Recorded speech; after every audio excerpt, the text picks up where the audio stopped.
तो विद्यार्थियों, आज हम बात करने वाले हैं धनुषभंग जो चैप्टर है हिंदी पद्य भाग से। तो इस धनुषभंग में जो वृत्तांत है उसके बारे में हम चर्चा करने वाले हैं। दूसरी बात बताना चाहूँगा मैं आपको, इसमें संदर्भ, प्रसंग, व्याख्या और काव्य का सौंदर्य ये सभी भाग में कंप्लीट करके चलूँगा, तो आपको ये पूरे समझ में आएगा। ठीक है। और देखिए, दूसरी बात, आप भाव में खो जाते हैं तो आप इसको अच्छा लगे तो लाइक, शेयर और सब्सक्राइब जरूर किया करें, जिससे मेरा भी मनोबल बढ़ता रहे और आपको भी मैं अच्छे से पढ़ाता रहूं। ठीक है। और मुझे पता चलता है कि आप भी पढ़ रहे हैं और ध्यान से पढ़ रहे हैं। So thank you. तो चलते हैं आगे, है ना। तो डियर स्टूडेंट एंड दोस्तों, हम इसमें अब तक बात कर चुके हैं आपसे धनुषभंग जो चैप्टर है, इसमें अब तक ये पहला जो इसका जो दोहा है वो हमने इसमें समझा दिया है पहले भाग में। ले कुछ नए स्टूडेंट भी हो सकते हैं इस पर सुनने वाले, देखने वाले, तो उनके लिए मैं थोड़ा सारांश बताना चाहूँगा। देखिए, इसमें एक चीज़ बताना चाहूँगा कि मैंने आपको बता दिया है, संदर्भ, प्रसंग, व्याख्या और काव्यगत सौंदर्य में अवश्य बताता हूँ, जिससे आपको अन्य सोर्स को देखने की आवश्यकता न रहे। ठीक है। तो इसमें दोहा है पहला कि उदित उदय गिर मंच पर रघुवर बाल पतंग विकसे संत सरोज सब हर्षे लोचन भृंग। दूसरी बात इसमें एक और बताऊंगा मैं आपको कि इसमें आपको कुछ कठिन शब्दों में अर्थ भी बताते हुए चलता हूं। ठीक है। तो इसलिए ज़रूर देखें। और दूसरी बात यह है कि इसके पिछला वीडियो भी मैंने बनाया था, उसमें भी आप देख सकते हैं। और अगला जो वीडियो उसमें मैं डालूँगा उसके बारे में भी मैं आपको लिंक दे दूँगा, या आप इसको एक लिंक दूँगा, उसके माध्यम से आप इसे समझ सकते हैं। ठीक है। तो देखो, उदित उदय गिरे मंच पर, उदित उदय, उदित कहते हैं उदित, उदित कहते हैं उदय, उदयगिरि कहते हैं उदयाचल पर्वत, जिस पर्वत पर सूर्य की किरणें सबसे पहले पड़ती हैं। और इसमें ये थोड़ा संक्षेप में करके मैं आगे आपको जो इसका और आगे का पद है बहुत इंपॉर्टेंट है, वो आपको बताने वाला हूँ। ठीक है। तो उदय, उदित माने उदय, उदित होना। उदयगिरि कहते हैं उदयाचल पर्वत, या जिस पर्वत पर सूर्य की किरणें सबसे पहले पड़ती हैं। ठीक है। यानी उदित उदयगिरि मंच पर, उदयगिरि मंच है ना, पर मंच कहते हैं जो वहाँ स्टेज बनाई जाती है उसे मंच बोला जाता है। रघुवर बाल पतंग, रघुवर भगवान श्री राम के लिए प्रयुक्त हुआ है। और ठीक है, बाल पतंग, बाल पतंग कहते हैं भगवान श्री राम जो है वहाँ पर रघुवर का शब्द प्रयोग हुआ है। बाल पतंग जो है बाल सूर्य कह सकते हैं, या प्रातःकालीन सूर्य को भी हम बाल सूर्य कहते हैं। ठीक है। विकसे संत सरोज सब, विकसे माने खिल उठे, सरोज कहते हैं कमल को, हर्षे माने हर्षित हो गए, लोचन कहते हैं नेत्रों को, और भृंग कहते हैं भौरों को।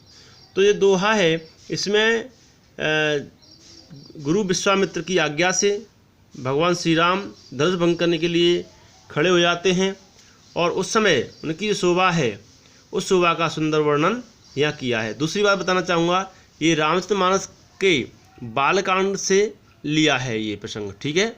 रामचरितमानस जो कि तुलसीदास द्वारा रचित है, उनके बालकांड से लिया गया है। दूसरी बात, तुलसीदास जी की जीवन अवधि में बता देता हूँ। उनकी जो जीवन अवधि है वो 1532 से 1632 ईस्वी तक मानी जाती है। ठीक है। हालांकि उनके जन्म के संबंध में विद्वानों के अलग अलग मत हैं। ठीक है। और उनका एक दोहा भी प्रचलित है उनके संबंध में, लेकिन उसका मैं आपको जीवन परिचय दे चुका हूँ। ठीक है। मेरा एक वीडियो है, उसे आप देख सकते हैं जीवन परिचय के लिए। तुलसीदास जी का मैं पूरा इसमें वृत्तांत बताया है। और आप आगे के भी देखना चाहते हैं, लाइक, शेयर, सब्सक्राइब कर लें, जिससे आपको आगे के वीडियो भी मिलते रहें। ठीक है। तो संदर्भ क्या लिखेंगे इसके लिए? संदर्भ लिखेंगे प्रस्तुत दोहा, यानी ये दोहा जो है इसके लिए हम संदर्भ क्या लिखेंगे कि प्रस्तुत दोहा, ये दोहा है तो संदर्भ लिखेंगे प्रस्तुत दोहा हमारी पाठ्य पुस्तक हिंदी के पद्य खंड के धनुषभंग नामक शीर्षक से अवतरित है। ठीक है। ऐसे इसमें आप लिख सकते हैं। और यह कवि गोस्वामी तुलसीदास द्वारा रचित उनका जो महाकाव्य है, उनके महाकाव्य रामचरितमानस के बालकांड से हमारी पाठ्य पुस्तक में संकलित किया गया है। ये इसका संदर्भ हो जाएगा। प्रसंग क्या होगा? प्रसंग होगा कि प्रस्तुत दोहे में, जो प्रस्तुत दोहा है, इस दोहे में उस समय का वर्णन किया गया है जब गुरु विश्वामित्र की आज्ञा से भगवान श्री राम धनुष भंग करने के लिए मंच से खड़े हो जाते हैं, यानी उठ खड़े होते हैं, और उस समय का वर्णन है।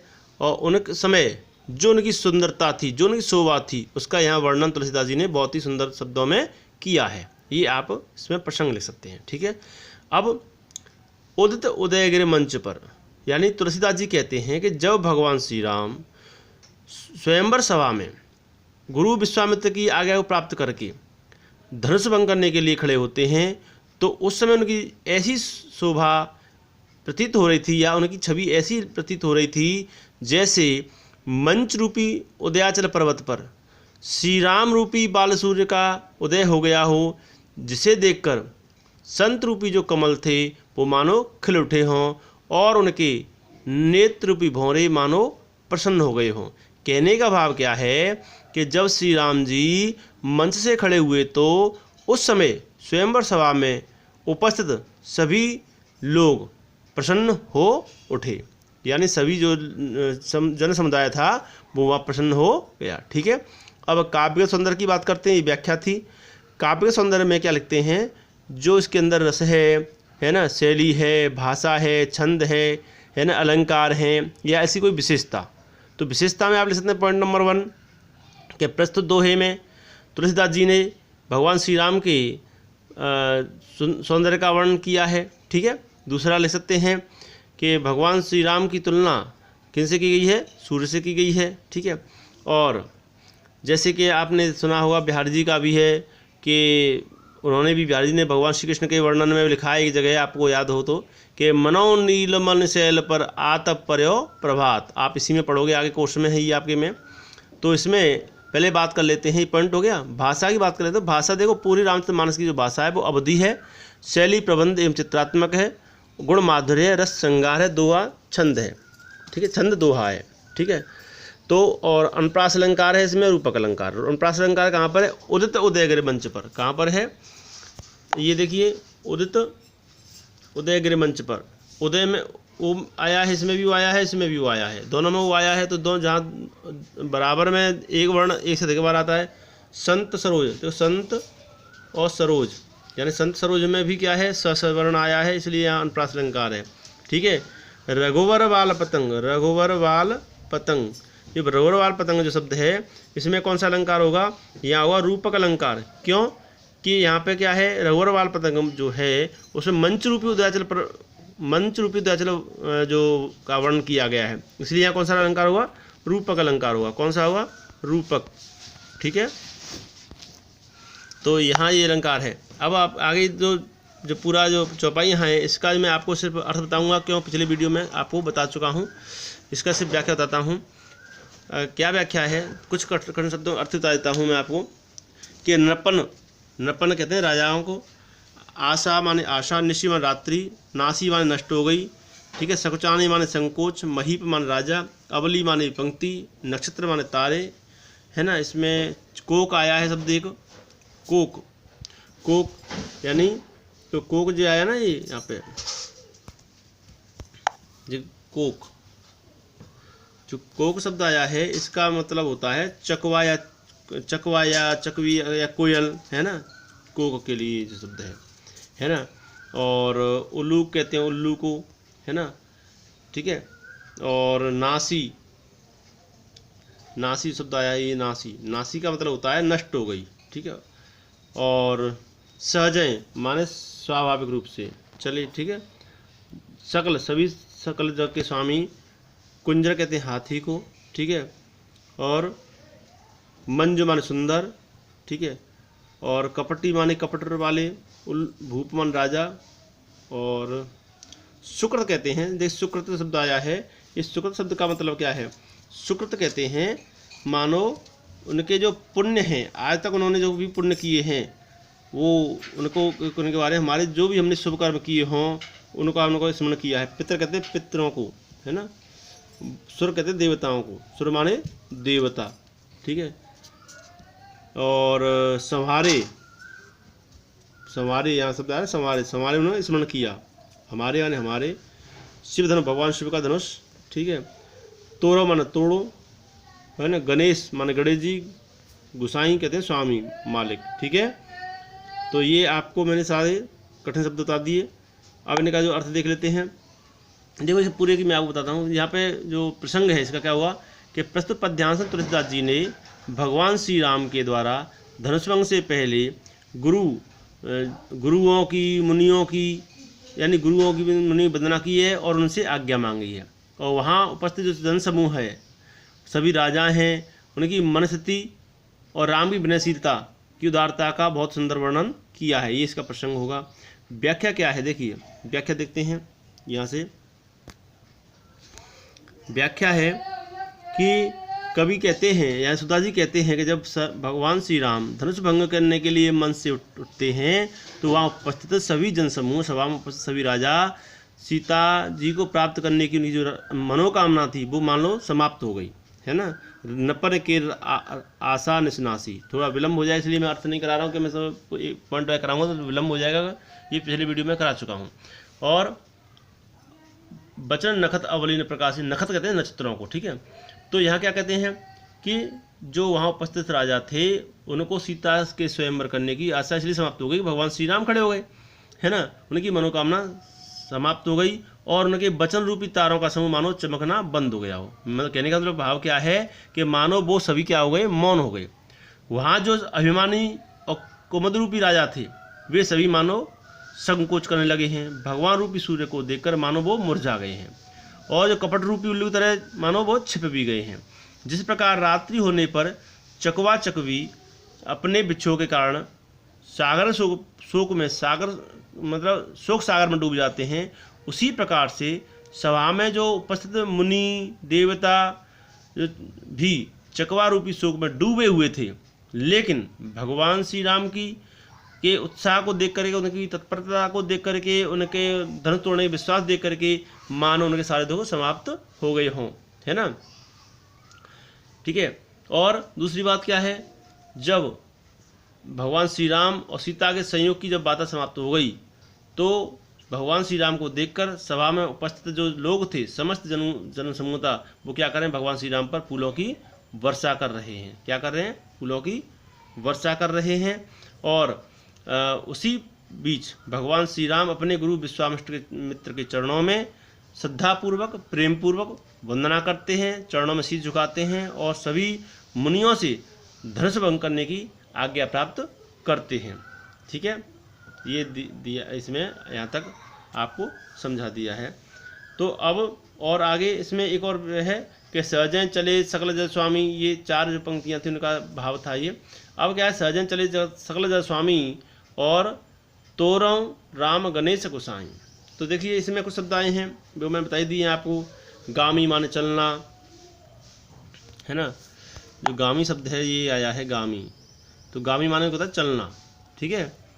और गामी कहते हैं चलने को। और कुंजर माने में तो बताई दिया हाथी होता है ना। और मंज माने बताई दिया, सुकृत माने, सब अर्थ तो मैंने इसे बताई दिया आपको सबको, है ना।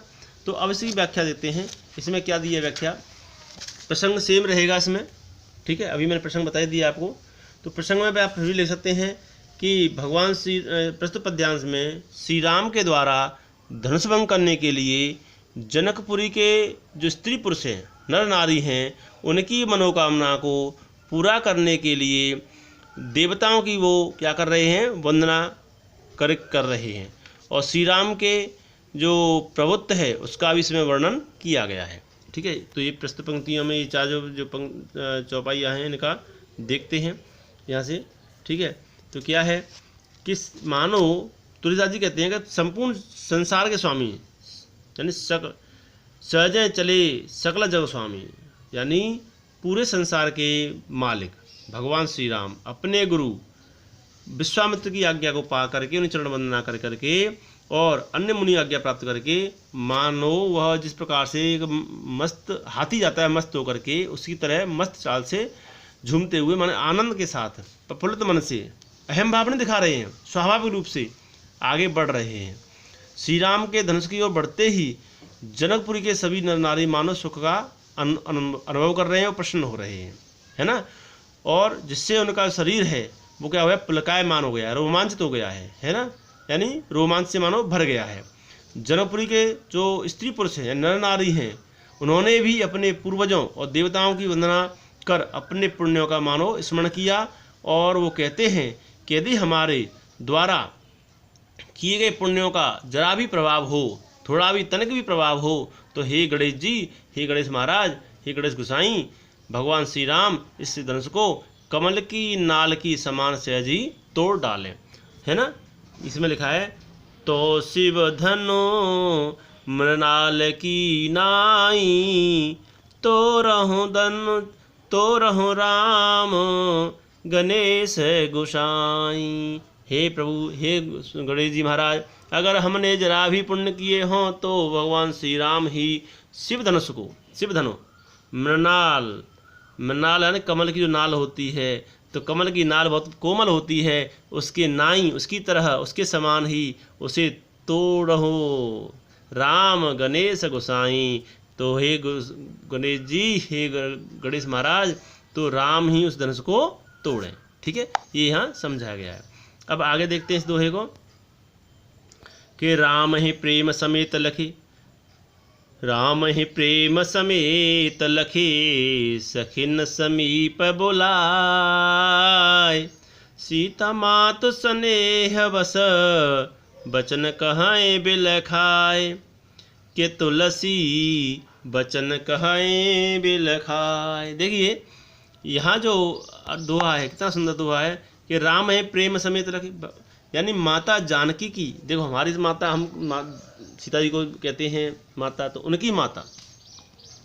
उनकी माता ने, तुलसीदास जी कहते हैं, प्रसंग क्या होगा, संदर्भ तो मैं बता दिया, सेम रहेगा सबके लिए। यानी इस दोहे में तुलसीदास जी ने ये बताने का प्रयास किया है कि सीता जी की माता राम के प्रति वात्सल्य भाव से उनको देख रही हैं।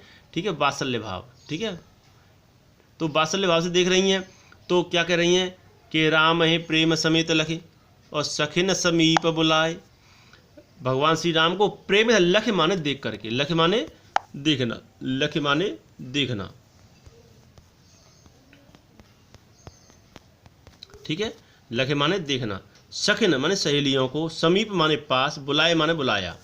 ठीक है, कि राम है प्रेम समेत लखे, सखिन समीप बुलाए, और सीता माँ तो स्नेह बस, बचन कहूँ बिलखाए, और सीता माँ की माँ स्नेह बस, प्रेम बस, बचन बिलखाए, यानी रोते हुए भावुक होकर के क्या कह रही हैं, उनसे कुछ कह रही हैं। यानी तुलसीदास जी कहते हैं कि श्री राम को अत्यंत सुंदर और कोमल रूप वाले देख करके, यानी भगवान श्री राम बहुत सुंदर और कोमल रूप के हैं, बालक हैं, बच्चे हैं, और बच्चे इतने बड़े, उनका कहने का भाव क्या था कि भगवान श्री राम को जब उन्होंने देखा कि बालक हैं, कोमल हैं, है ना, और इतने मतलब नहीं, बड़े बड़े राजा आकर के जो विशाल थे, बड़े बड़े राजा थे, योद्धा थे, वो तो धनुष तोड़ नहीं पाए, ये क्या तोड़ेंगे, तो इस भावना से वो कह रही हैं।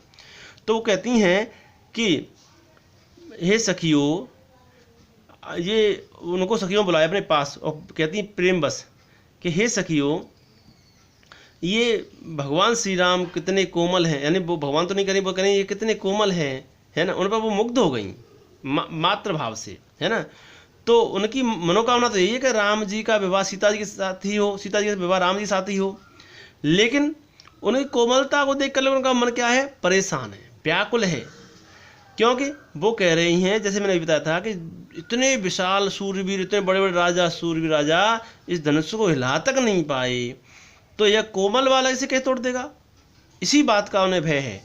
इसी संदेह के कारण सीता जी की माता भावुक उठती हैं और राम और सीता दोनों के इसी ने में अपनी सखियों से क्या कहती हैं कि बचन कहूँ बिलखाए, अपने मन की व्यथा को कहती हैं। ठीक है, इस दोहे का अर्थ आपको समझ में आ गया होगा।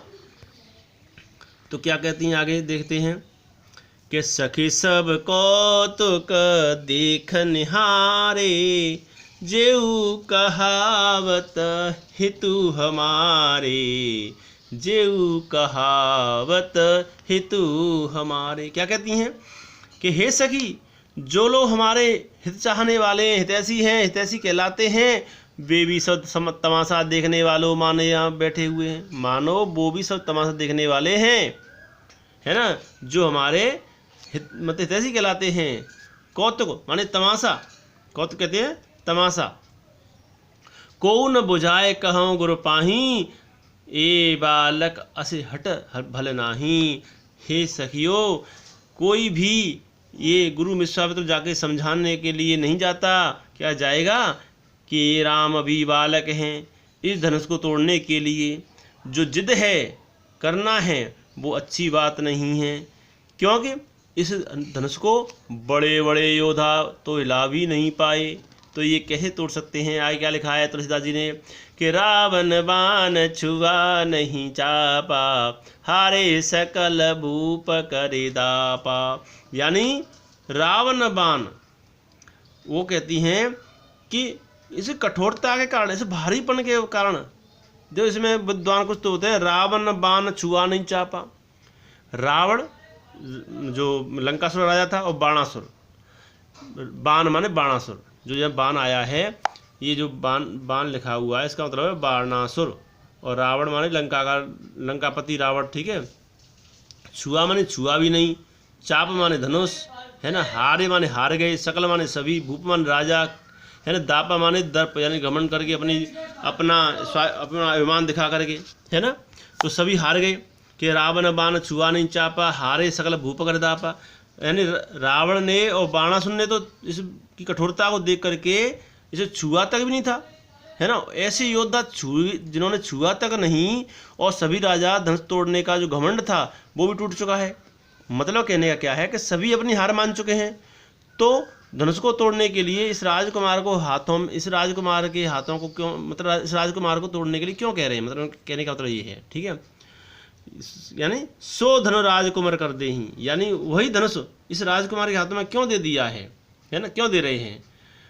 बाल मराल के मंदर ले ही, है ना, ले ही लिखा हुआ है, हाँ, बाल मराल के मंदिर ले ही।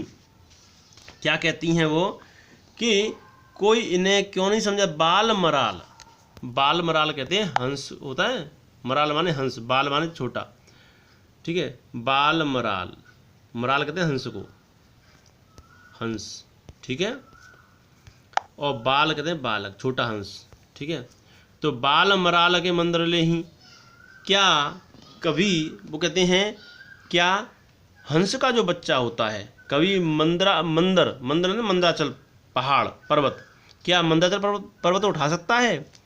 मतलब कि शिवजी के जिस धनुष को रावण और बाणासुर जैसे महान शक्तिशाली योद्धा टस से मस नहीं कर पाए, छू नहीं सके, उसे तोड़ने के लिए विश्वामित्र का भगवान श्री राम को आज्ञा देना उचित नहीं है। मतलब उन्हें कहने का मतलब ये है ना, यानी रावण बाण छुआ नहीं चापा, हारे सकल भूप कर दापा, सो धनु राजकुमार कर दे ही, बाल मराल के मंदिर ले ही, है ना। इसका मतलब यही हुआ, ठीक है। यानी जिस धनुष को इतने बड़े बड़े सूरवीर हिला तक नहीं पाए, उस धनुष को प्रभु यानी राम के हाथों में क्यों सौंप रहे हैं, उसे तोड़ने के लिए क्यों दे रहे हैं, कहने का भाव ये है। तो इन 4 पंक्तियों का ये क्या हुआ, व्याख्या हुई, और इसमें से आपको ये जो 4 पंक्तियां हैं इनकी आपको ये व्याख्या है। अब आगे इनका संदर्भ सेम रहेगा, ठीक है। छंद वही चौपाई, गुण प्रसाद, है ना, और रसबात्सल्य है, इसमें भाषा अवधि है, अनुप्रास अलंकार है, सख सब, है ना, तू हमारे, और दृष्टांत भी आया, रावण बाण छुआ नहीं चापा, तो यहाँ पे कौन सा दृष्टांत अलंकार हो गया, किसी का उदाहरण दिया जाता है वहाँ दृष्टांत अलंकार होता है, ठीक है। और रूपक अलंकार है, 12 मराल के मंदिर ले ही, यहाँ जो धनुष है, धनुष की जो तुलना है वो किससे की गई है, पहाड़ से की, तो रूपक अलंकार भी है। अब आगे देखते हैं कि भूप शयानप सकल सिरानी, और सक विदिश गति कछ जात न जानी, भूप शयानप सकल सिरानी, सख विधि गति कछो जात न जानी, बोली चतुर सखी मृदुवानी, तेजवंतो लघु गनियन रानी, कहाँ कुंभज कहाँ शिव सिंधु अपारा, सो सेउ सुजस सकल संसारा, रविमंडल देखत लघु लागा, उदय तास त्रिभुवन तम भागा। तो यहाँ क्या है आप देखें, देखिए पहले ही चौपाई इसमें कुछ शब्द आए, सयानप। सयानप कहते हैं समझदारी, चतुराई, है ना। सिरानी माने समाप्त हो गई, ये शब्द आया है। ठीक है, देखते हैं। तो भूप सयानप सकल, सकल माने सभी, बुद्धि, सयानी सिरानी यानी समाप्त हो गई है ना। चतुराई, बुद्धिमत्ता, ज्ञान, भूप माने राजा। ठीक है, सखी माने सही, सखी, विधि, विधि यहाँ शब्द हुआ है ब्रह्मा के लिए, है ना, ब्रह्मा के लिए जो या षष्ठचता के लिए। ठीक है, और कछु, कुछ, कछु माने कुछ, जात न जानी, जाना नहीं जा सकता। ठीक है, वो कहती हैं, यानी सीता जी की माता कहती हैं कि राजा जनक को वो क्या दे रही हैं, उल्हाना देते हुए कहती हैं, क्या कहती हैं कि कोई, यानी जाकर के महाराज की जो, पहले तो कहती हैं कि वो राम जी के हाथों क्यों दे रही हैं और क्यों उनकी कोमलता देखती हैं। तो यहाँ महाराज जनक जी को उल्हाना देती हैं कि चाहे कोई विश्वामित्र समझाए या ना समझाए, लेकिन राजा को तो उन्हें समझाना चाहिए। लेकिन मुझे ऐसा लग रहा है हे सखी कि राजा जनक की सारी समझदारी अब तो, यानी उनका सयानापन समाप्त हो गया है। हे सखी, विधाताई करनी कोई जान नहीं सकता कि ईश्वर की क्या इच्छा है। ठीक है, कि क्या कहा है, सखी विधि, यानी सखी विधि, सखी विधि गति कछु जात न जानी। ये सखी, ब्रह्मा की गति या विधाता की गति कुछ जानी नहीं जा सकती। ठीक है, बोली चतुर सखी व्रतवानी, तेजवंत लघु गनी न रानी। तभी एक बुद्धिमान उनकी जो सखी थी, चतुर होशियार, वो बोली क्या कि हे सखी तुम चिंता मत करो, हे रानी तुम चिंता मत करो। क्यों कि जो तेज पुरुष होते हैं, जो तेजवान व्यक्ति होते हैं, वो चाहे उम्र में छोटे ही क्यों न हो, लेकिन ऐसे व्यक्ति को छोटा नहीं मानना चाहिए। कहाँ कुंज कुंभज कहूँ सिंधु अपारा। तो यहाँ पर वे एक उदाहरण देती हैं, कहती हैं कि यहाँ जो कुंभज कहते हैं घड़े को, है ना, और कुंभज जो कुंभ से जिसका जन्म हो, ऐसे भी कहते हैं कुंभ, यानी कुंभज कहते हैं जो घड़े से उत्पन्न होने वाला है, उसे कुंभज कहते हैं, ये भी है। तो क्या कहती हैं कि हे सखी, कहाँ घड़े से उत्पन्न होने वाले अगस्त्य मुनि और कहाँ विशाल अपार समुद्र, क्या दोनों में कोई समानता है? नहीं है। पर कहाँ कुंभज कहाँ सिंधु अपारा, सो सेव सुजस सकल संसारा। क्या कहती हैं, हे सखी, आपको जैसे मैंने बताया कि कहाँ घड़े से उत्पन्न होने वाले जो अगस्त मुनि थे, अगस्त ऋषि थे, और कहाँ विशाल अपार समुद्र, दोनों में कोई समानता नहीं है। फिर भी मुनि ने अपने पराक्रम से उस अपार समुद्र को सोख लिया था, और उनका जो यश है पूरे संसार में व्याप्त है, पूरा संसार जानता है। कहने का मतलब क्या है कि रविमंडल देखत लघु लागा, उदयता सोते भुवन तम भागा, मंगल भवन अमंगल हारी, द्रवहु सुदशरथ अजर विहारी। क्या कहती हैं कि हे सखी तुम क्यों उदास होती हो। आपने देखा है कि जब सूर्योदय होते हैं तो तीनों लोगों के अंधकार को दूर कर देते हैं, लेकिन देखने में छोटे लगते हैं। उसी प्रकार भगवान श्री राम यानी प्रभु श्री राम को तुम छोटा मत समझो, ये उन्होंने समझाने का प्रयास किया है। और आगे कितना सुंदर दोहा दिया है कि मंद्र परम लघु जा सुबस, विधि हरि हर सुर सर्व, और महामत गजराज कहूँ, बस कर अंकुश खर्व, सियावर रामचंद्र की जय। क्या कहती हैं कि हे सखी, यानी तुलसीदास जी ने लिखा है। अभी मैं आपको पिछले का प्रसंग बताता हूँ, फिर इसका अर्थ बताऊंगा मैं आपको। प्रसंग पिछले का मैं बताया था आपको कि आप लिख सकते हैं प्रस्तुत पंक्तियों में या प्रस्तुत चौपाइयों में या प्रस्तुत पद्यांश में, कुछ भी लिख सकते हैं। अब मैं आप चौपाई ले रहा हूँ। प्रस्तुत चौपाइयों में सीता जी की माता श्री राम की कोमलता को देखकर व्याकुल उठती हैं, तब उनकी सखियाँ उनकी शंकाओं को दूर करने के लिए तेजस्वी व्यक्तियों की का उदाहरण देती हैं। उसी का इसमें वर्णन किया गया, जो अभी जो 4 पंक्तियाँ मैंने आपको पढ़वाई थी उसमें ये प्रसंग होगा, इसने कहा। ठीक है, इनका एक प्रसंग होगा। अब आगे देखते हैं इस दोहे को, ठीक है। इस दोहे का क्या अर्थ है? इस दोहे में आया है मंत्र परम लघु जासु बस। यानी देखिए मंत्र देखने में तो छोटे होते हैं, लेकिन उसके वश में मंत्र कौन सा? कि ओम नाम सबसे बड़ा, है ना। ओम मंत्र की बात हो रही है यहाँ पे, ध्यान दें कि मंत्र परम लघु जासु बस, कि जो मंत्र होता है ओम वो सबसे छोटा होता है, लेकिन उसके वश में, यानी वो कहती हैं कि देखिए सीता जी की माता भगवान श्री राम को छोटे समझकर उनके प्रति आपका संदेह है वो व्यर्थ है, अर्थात आपको संदेह नहीं करना चाहिए। क्या नहीं करना चाहिए? संदेह नहीं करना चाहिए, है ना। इसलिए वो सखी समझाती हैं, क्या समझाती हैं कि हे रानी, हे सखी, जिस प्रकार ओम का मंत्र बहुत छोटा होता है, देखने में बहुत छोटा होता है, लेकिन विदे हरे हर सुर सर्व, विदि कहते हैं ब्रह्मा को, है ना। हरे, हरे माने विष्णु और हर माने शंकर भगवान। तो तीनों देवता मतलब ब्रह्मा विष्णु और शिव, विधि हरे, विधि माने ब्रह्मा, हरे माने विष्णु, हर माने शिव, तो तीनों जो देव हैं और यानी मतलब समस्त देवगण उस मंत्र के वश में हैं। सुर सर्व, सर्व माने सभी, सर्व माने सभी, सुर माने देवता, हर माने शंकर और हरे माने विष्णु और विद माने ब्रह्मा, ठीक है। और महामत्त गजराज कहूँ, महामत्त, महामत्त कहते हैं जो गज यानी मदमस्त जो हाथी होता है, मदमस्त हाथी होता है, उसको बस में करने के लिए क्या कहते हैं कि बस कर अंकुश खर्व, उसको छोटे से अंकुश से इतने मदमस्त हाथी को क्या कर लेते हैं, कोई भी उसे बस में कर सकता है, चाहे उसे बच्चा उसको अंकुश चुबा दे चाहे बड़ा चुबा दे, है ना। यानी वो कहती हैं कि जिस प्रकार से एक मदमस्त हाथी को बस में करने के लिए एक अंकुश ही बहुत छोटा सा अंकुश होता है, वही बहुत बड़ा होता है, वही काफ़ी होता है, वही बहुत होता है। इसलिए तुम श्री राम जी को छोटा मत समझो, वह उम्र में छोटे क्यों न हों, लेकिन तुम उनकी कोमलता पर मत जाओ, वे इस धनुष को यानी जरूर यानी अवश्य ही तोड़ डालेंगे।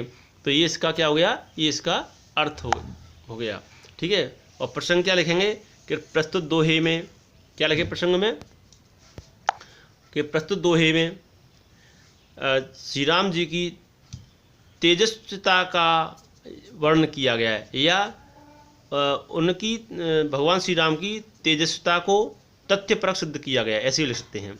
और यहाँ मंत्र और अंकुश द्वारा सभी देवताओं को और हाथी को नियंत्रित कर किए जाने का बहुत ही सुंदर उदाहरण दिया गया है या सुंदर वर्णन किया गया है, ठीक है। इस प्रकार से इसका अर्थ आप कर सकते हैं।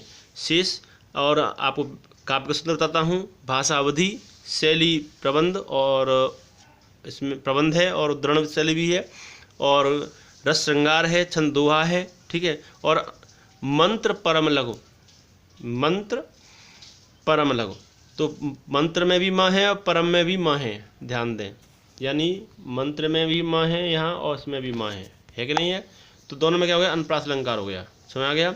और हरे हर, हरे हर में भी क्या है, वहाँ भी ह बार बार आया है, ठीक है।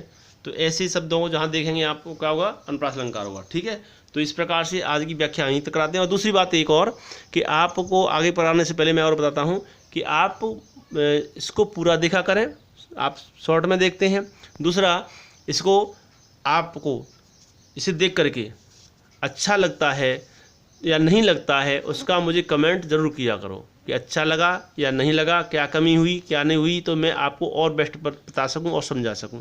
और इसे अपने साथियों में, अपने जो पढ़ रहे हैं उनमें, जो उनके पास सूचना नहीं है उनके पास भी इसको शेयर किया करो।